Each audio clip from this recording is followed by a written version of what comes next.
Hello students, तो आज मैं आपको कराने वाला हूं आपका फिजिक्स का चैप्टर नंबर फर्स्ट, जो है आपका रिफ्लेक्शन ऑफ लाइट। दोस्तों, इसे हम जानेंगे बिल्कुल बेसिक से कैसे आपको रिफ्लेक्शन ऑफ लाइट चैप्टर को समझना है। इसमें आने वाले मोस्ट इंपोर्टेंट क्वेश्चन जो आपके बोर्ड एग्जाम में बहुत ज्यादा इंपोर्टेंट होने वाले हैं, वो हम सारे के सारे जानेंगे। दोस्तों, पहले जैसे ही आपका टॉपिक का नाम है, जैसे आपका चैप्टर का नाम है रिफ्लेक्शन ऑफ लाइट, है ना, जिसको बोलते हैं क्या, प्रकाश का परावर्तन, है ना। दोनों ही लैंग्वेज में हम लेके चलेंगे, इससे हिंदी मीडियम वालों और इंग्लिश मीडियम वालों को कोई प्रॉब्लम आपकी ना हो।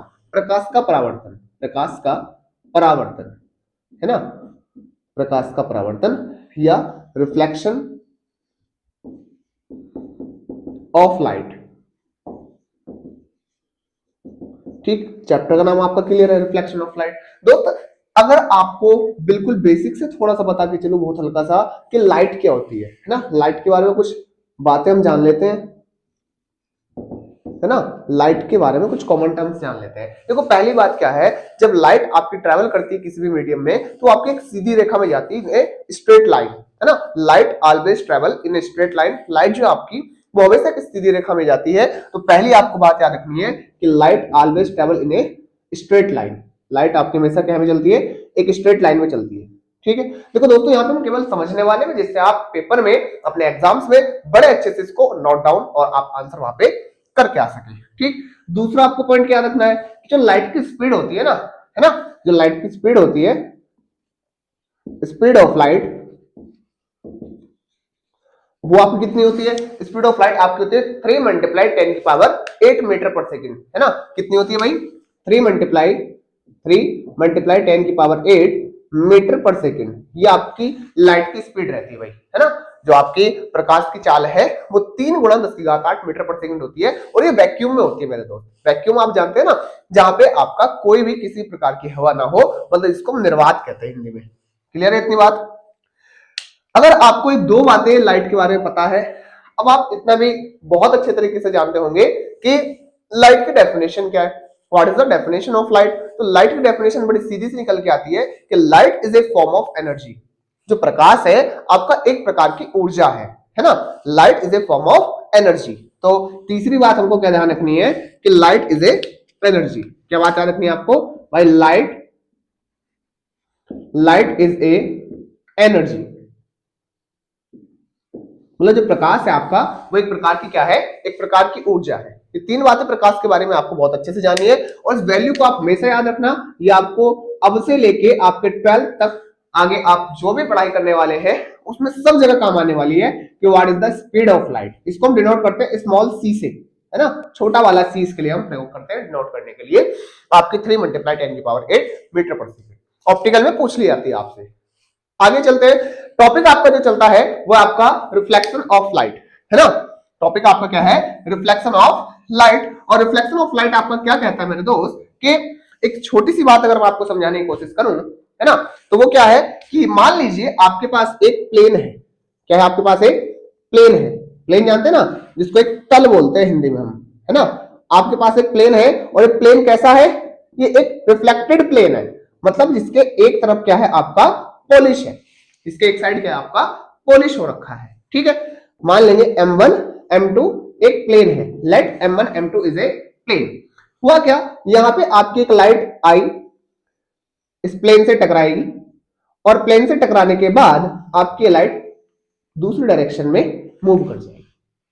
इतनी बात क्लियर हुई कि एक लाइट आपकी आई है यहां पे, उस प्लेन से टकराई, उस तल से टकरा के वापस लौट गई। क्या हुआ यहां पे, वापस लौट गई। और आपको इतना पता है कि जिस मीडियम से आई थी, ये पहला मीडियम है आपका, और ये क्या आपका नीचे सेकंड मीडियम। जिस मीडियम से आई थी उसी मीडियम में लाइट क्या हुई, वापस चली गई। क्लियर है इतनी बात। दोस्त, एक बात आप याद रखेंगे यहां पे, क्या कि जो लाइट आपकी आई है उसको बोलते हैं इंसिडेंट लाइट। इंसिडेंट लाइट या इंसिडेंट रे। जो रे आपकी वापस गई है उसको बोलते हैं क्या, रिफ्लेक्टेड, रिफ्लेक्टेड रे। और एक बात और ध्यान रखना कि जिस बिंदु से, जिस पॉइंट से आपकी टकराई है, मान लीजिए आपका पॉइंट P है, तो ध्यान रखना इस पॉइंट को हम बोलते हैं क्या, इस पॉइंट से अगर एक सीधी लाइन आपकी ऊपर की ओर खींच दी जाए, है ना, तो इसको बोलते हैं हम क्या, इसको बोलते हैं नॉर्मल। क्या बोलते हैं इसको हम, इसको बोलते हैं भाई आपका नॉर्मल। है ना, नॉर्मल। हिंदी में क्या बोलते हैं इसको, अभिलंब। अभिलंब, हिंदी वाले बच्चों को प्रॉब्लम ना हो इसलिए थोड़ा सा हिंदी में बताते हुए चलेंगे चीजों को, ठीक है। ये आपकी आपतित किरण, ये क्या हो जाएगी, आपतित किरण, और ये हो जाएगी आपकी क्या, परावर्तित किरण। क्लियर है। अब ये क्या है आपका, जहां पे आके लाइट इस प्लेन से टकराई थी, इसको बोलते हैं क्या, ये आपका रिफ्लेक्टेड पॉइंट, ठीक है, आपतन बिंदु, बात समझ में आ रही है, या इंसिडेंट पॉइंट। इंसिडेंट पॉइंट, ये क्या आपका इंसिडेंट पॉइंट है जिस पे आके टकराई है। दोस्त एक बात आप हमेशा याद रखना कि जो आपकी इंसिडेंट रे है ये, और जो आपका नॉर्मल है, इंसिडेंट रे और नॉर्मल के बीच में एक एंगल डिजाइन होता है, एक एंगल बनता है, आपको उस एंगल को बोलते हैं कि angle I, angle of incident. क्या बोलते हैं इसको, angle I, angle of incident. और दूसरा आप ध्यान रखेंगे, नॉर्मल और रिफ्लेक्टेड रे के बीच में एंगल बनेगा, इसको बोलेंगे रिफ्लेक्टेड एंगल। क्या बोलेंगे, रिफ्लेक्टेड एंगल, इसको डिनोट करेंगे स्मॉल आर से। बात क्लियर है। तो टोटल आपका जो रिफ्लेक्शन ऑफ लाइट है उसको इसको कंक्लूड करूं तो क्या कहलाऊंगा कि भैया जो आपकी इंसिडेंट रे है और जो आपकी रिफ्लेक्टेड रे है वो दोनों ही हमेशा क्या होंगी, आपकी एक ही प्लेन में होंगी, एक ही मीडियम में होंगी। बात समझ में आ रही है। और जो आपका नॉर्मल है वो भी इनके साथ एक ही प्लेन में है, एक ही मीडियम में है। तो आपका रिफ्लेक्शन ऑफ लाइट का पहला रूल यही बनता है, क्वेश्चन आपका आता है कि write down the rules of reflection of light. तो आपका रिफ्लेक्शन ऑफ लाइट का पहला रूल यही बनेगा कि जो आपकी इंसिडेंट रे है, रिफ्लेक्टेड रे है, और जो आपका नॉर्मल है, always lie on the same plane, always lie on the same plane. That's clear. आगे बात करते हैं क्या कि angle of incident always equal to the angle of reflected, ठीक है। जो आपका इंसिडेंट एंगल होगा, जो आपका इंसिडेंट एंगल होगा वो हमेशा आपका रिफ्लेक्टेड एंगल के बराबर होगा।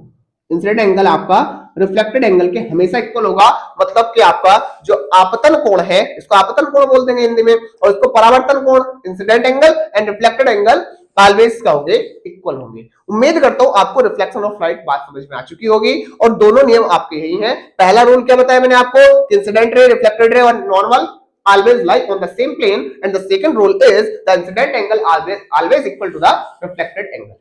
That's clear. उम्मीद करता हूं समझ में आया होगा। आगे बात करते हैं कि जो आपका रिफ्लेक्शन ऑफ लाइट है इसलिए किस तरह से, तो अगर आप एक बात पे ध्यान दें कि आपका जो एक स्पेरिकल मिरर है, तो अगर एक आपका पूरा कंप्लीट स्फीयर बनाऊं, एक पूरा कंप्लीट स्फीयर अगर आपका बनाया जाए तो आपको पता है कि इस कंप्लीट स्फीयर की एक रेडियस होती है। पहली बात तो आपका एक सेंटर होगा, सेंटर सी आपका होगा, एक रेडियस होगी आपकी, है ना, एक क्या होगी आपकी रेडियस होगी, रेडियस को आर कह दूं मैं, है ना, क्या कह दूं, आर, स्मॉल आर भी कह सकते हैं, और स्मॉल आर हम इसलिए नहीं कह रहे क्योंकि हमने इंसिडेंट एंगल को स्मॉल आर डिनोट कर चुके हैं यहाँ पे। तो आपकी रेडियस है आर। अगर मैं क्या करूं, अगर मैं इस स्पेयर से, आपके इस स्पेयर से इतना भाग ये वाला पार्ट इसका काट लूं और आपका एक ये वाला भाग काट लूं, मैंने दो भाग काटे, कौन कौन सा, एक तो ये वाला भाग और ये वाला, और इस वाले भाग पे मैं अंदर की ओर पॉलिश कर दूं, क्या कर दूं, अंदर की ओर पॉलिश कर दूं, और इस वाले भाग पे भी हम क्या करें, आपका बाहर की ओर पॉलिश कर दें। कहां करें पॉलिश, बाहर की ओर, इधर की साइड, है ना। देखो समझना बात को बहुत ध्यान से। तो आपका एक ये जो मिरर है, मैं इसको यहां पे उठा के देख रहा हूं तो आपको ये दिखाई दे रहा होगा इस तरह से, ये हमने अंदर की ओर इस पे क्या कर रखा है, अंदर की ओर पॉलिश कर रखा है। आपको अब इसकी दो ही सतह दिखाई दे रही होंगी, एक तो उभरी हुई सतह और एक आपकी दबी हुई, ये आपका उभरा हुआ भाग और इधर आपका दबा हुआ भाग है। दूसरा आपको अगर मैं इस वाले पार्ट को उठा के यहाँ पे लेके आऊं तो दूसरा आपको इस तरह से कुछ दिखाई दे रहा होगा, ठीक है, दूसरा आपको कुछ इस तरह से दिखाई दे रहा होगा भाई, यहां पे इसके हमने जो बाहरी सतह है, उभरी हुई सतह है, आउटर सरफेस है, उस पर हमने क्या किया, पॉलिश कर दिया। ये इसकी इनर सरफेस, ये इसकी आउटर सरफेस, ये इसकी इनर सरफेस, ये इसकी आउटर सरफेस। क्लियर है इतनी बात मेरे दोस्त। जब मैं किसी भी एक स्पेरिकल, है ना, एक स्पेरिकल लूप से आपका एक भाग काट के, एक पीस उसका काट के उसके बाहर की ओर पॉलिश कर देता हूं, आउटर सरफेस पे आपका पॉलिश कर देता हूं, तो आपका जो मिरर बनता है वो आपका होता है कौन सा मिरर, बताएंगे मुझको, concave, concave mirror. That means इसको बोलते हैं क्या, अवतल दर्पण, अवतल दर्पण। अभी तक आपने डायरेक्ट रटा होगा कि अवतल दर्पण क्या होता है, आप समझ में आया कहां से? अवतल दर्पण ये आपका कॉनकेव मिरर निकल के आता है। दोस्त अगर मैं किसी स्फीयर से उठा के उसके इनर साइड में पॉलिश कर दूं और जो आपका आउटर साइड है उसको रिफ्लेक्टेड प्लेन के रूप में यूज करूं तो आपका बनता है क्या? आपका बनता है कॉन्वेक्स मिरर, कॉन्वेक्स मिरर। ठीक, इसको क्या बोलते हैं हम? उत्तल दर्पण, उत्तल दर्पण। बहुत अच्छे से जानेंगे सब चीजों को, क्लियर है बात? तो दोस्त आपको अब अवतल दर्पण, उत्तल दर्पण, तीसरा आपका आता है क्या? प्लेन मिरर, समतल दर्पण। उसमें क्या होता है? उसमें आपका सीधा, जैसे आपके घर पे यूज करते हैं ना नॉर्मल सा, उसको हम पढ़ते भी नहीं है ज्यादा, वो सीधा होता है आपका, उसमें कोई भी सतह आपकी उभरी हुई नहीं होती है ना, कोई भी प्लेन आपका ऊपर नीचे नहीं होता, इसको बोलते हैं प्लेन मिरर। ठीक है, इसको हम पढ़ते भी नहीं है, ये केवल आपका प्लेन मिरर है, इसमें कोई ज्यादा दिक्कत वाली बात नहीं है। हम दो के आधार पे इमेज फॉर्मेशन पढ़ते हैं। इससे पहले हम जानेंगे क्या होता है आपका साइन कन्वर्जन, कि जब आपका कॉन्वेक्स लेंस लिया जाएगा, जब आपका कॉनकेव लेंस लिया जाएगा तो साइन कन्वर्जन कैसे लेंगे, किन चीजों को हमें माइनस लेना होगा और किन चीजों को हमें प्लस लेना होगा, वो आप जानते हैं। तो अगर मैं यहां से हटाने की बात करूं इसको, है ना, ये तो आप समझ चुके हैं, यहां से इसको हटाते हैं और हम केवल बात करते हैं जा आपके कॉन्वेक्स मिरर के बारे में और कॉनकेव मिरर के बारे में, जिसमें आपका पहले उठाने वाला हूं कॉनकेव मिरर। क्लियर है मेरे दोस्त?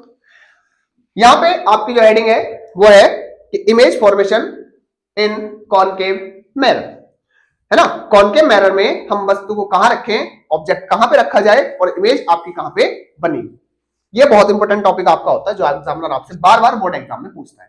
बहुत ध्यान से समझते चलना, है ना, बिल्कुल पेशेंस बनाए रखेंगे। एक बात मुझे आप बताइए कि साइन कन्वर्जन आपका बहुत ज्यादा इंपॉर्टेंट है, कि किस चीज को प्लस लेना और किस चीज को हमको माइनस। ये अगर आपके सामने में एक मिरर बनाऊं, है ना, ये हमने उल्टा बना दिया भाई, ये तो हमने आपका कॉन्वेक्स बना दिया। कॉनकेव के बारे में बात करते हैं पहले। अगर आपका एक मिरर बनाया जाए जिसके बाहर की ओर क्या हो, पॉलिश हो, तो आपको पता है कि अब ये जब अगर बाहर की ओर पॉलिश है तो कौन सा मिरर है, इतना तो आप जान चुके हैं। ये मिरर कौन सा है आपका? ये आपका कॉनकेव है, कॉनकेव, जिसको हम बोलते हैं क्या? अवतल, है ना। और मिरर की बात चल रही है दोस्तों। मैंने आपको जैसे बताया था कि ये जो आपका एक पार्ट है कि किसी स्पेयर से कट के बना है, ये पूरा स्पेयर रहा होगा कभी, जो स्पेयर रहा होगा तो उसकी सेंटर भी रहा होगा, हाँ कि ना, सेंटर बिल्कुल रहा होगा। और सेंटर जब आपका रहा होगा, सेंटर को हमने सी कहा था, और ये सेंटर से लेके आपका जो ये मिरर है यहां तक, और जिस बिंदु पे टच कर रहा है उसको हम बोलते हैं पी। क्या बोलते हैं इसको? पी बोलते हैं। ठीक है, अब इन दोनों के जो बीचों बीच एक पॉइंट आएगा उसको बोलते हैं एफ। क्या बोलते हैं? एफ। तो आपको पता है कि यहां से लेके यहां तक, यहां से लेके यहां तक, मतलब सी से लेके, इसको पी बोलते हैं, पी मतलब की पोल, है ना। क्या बोलते हैं इसको? पोल कहते हैं।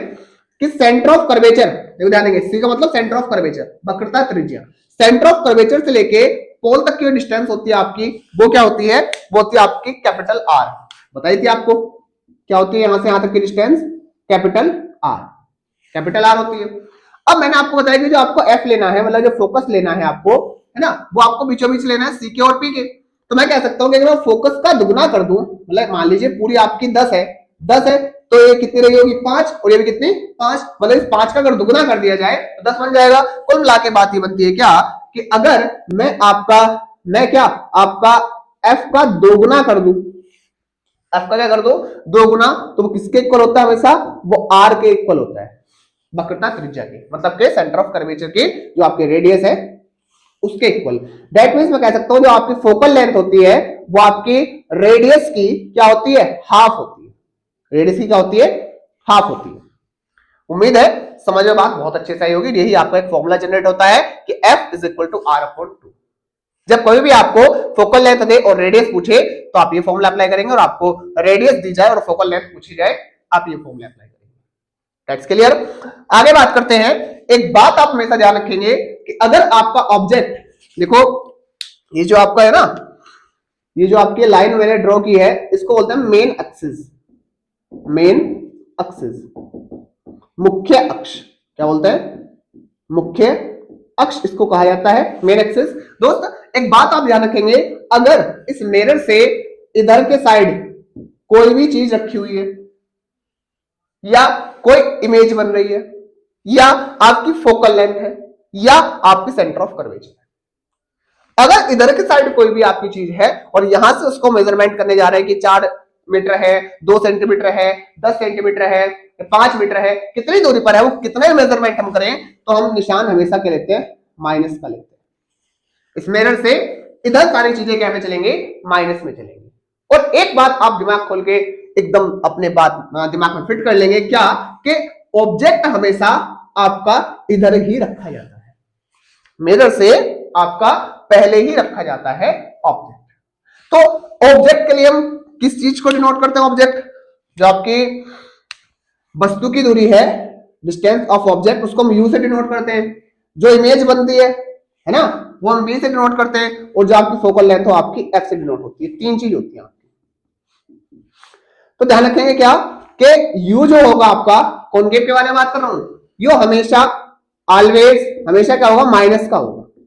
आपको अगर सवाल में कोई दे रखा है कि the object is placed 10 centimetre from the mirror, the object is placed 10 centimetre from the mirror, तो आपको हमेशा वो 10 सेंटीमीटर माइनस में लेना है। क्या में लेना है, माइनस में हमेशा लेना, ध्यान रखना। कॉनकेव और कॉन्वेक्स दोनों में माइनस का आएगा, दोनों में यू माइनस का चलेगा। कॉनकेव की बात कर रहे हैं तो इमेज आपकी ज्यादातर सिचुएशन में आपकी माइनस ही ली जाएगी। रेयर केस बनेंगे कि आपकी प्लस भी आ जाए, बहुत कम केस ऐसे बनेंगे जब आपकी जो इमेज आएगी वो आपकी प्लस में आएगी, इमेज की डिस्टेंस आएगी वो प्लस में आएगी।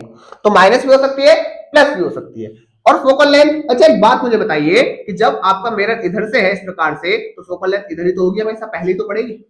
जब आपका कॉन्वेक्स बनेगा तो उधर पड़ेगी फोकल लेंथ उसकी, तो आपकी फोकल लेंथ भी हमेशा माइनस में ही होगी। क्या में होगी, माइनस में। तीसरा आपका बचता है क्या, आर। जब फोकल लेंथ माइनस में है तो आपकी आर भी हमेशा क्या होगी, रेडियस भी आपकी माइनस में। वो एक बात आप बस ध्यान रख लेते हैं कि जब लास्ट आंसर आता है आपका, है ना, वो बस बता देता है कि आपकी जो इमेज है, जो आपकी रेडियस है, वो इधर है या इधर। आंसर अगर माइनस का है इसका मतलब मिरर से पहले बात हो रही है सारी चीजों की। अगर आंसर प्लस का आ रहा है तो आपकी सारी चीजों की बात इधर हो रही है। हम धीरे धीरे डेरिवेशन पे चलेंगे और आपके फॉर्मूले क्रिएट करने के बाद हम न्यूमेरिकल्स भी आपके करने वाले हैं बहुत अच्छे से। इतनी बात क्लियर है। बात करते हैं दोस्त आगे, और आगे आपका क्या चलता है, इमेज फॉर्मेशन। ये तो आपका हो चुका है कि साइन कन्वर्जन आपका क्या होता है, किस प्रकार से हम साइन डिनोट करते हैं। अब हम पढ़ने वाले हैं आपका इमेज फॉर्मेशन, जो बच्चों को बहुत ज्यादा परेशान करता है। ठीक है, इमेज फॉर्मेशन आपने कुल मिला के कॉनकेव में 6 सिचुएशन देखी होंगी, 6 सिचुएशन पढ़े होंगे, और अगर नहीं पढ़ी है अभी तक तो भी आपको चिंता करने की बात नहीं है, मैं आपको सारी चीजें पढ़ा दूंगा। दोस्त एक बात हमेशा ध्यान रखना, आपके 3 रूल होते हैं भाई। कितने रूल होते हैं, 3 रूल होते हैं जिनसे आप किसी भी मिरर के अंदर, किसी भी लेंस के अंदर इमेज फॉर्मेशन को डिनोट करते हैं। अगर आपने 3 रूल बढ़िया करके जान लिए तो आप किसी भी सिचुएशन में ऑब्जेक्ट कहीं पे भी रखा हो आपका, आप बड़े अच्छे से इमेज को क्रिएट करके देख सकते हैं और उसका डायग्राम बना सकते हैं। पहला रूल क्या होता है, मैं आपको तीनों रूल बताने जा रहा हूं, है ना। तो पहला रूल क्या होता है इसको देखिए। पहला रूल आपका होता है, अगर कोई भी लाइन नहीं कहेंगे, क्या कहेंगे इसको, रे।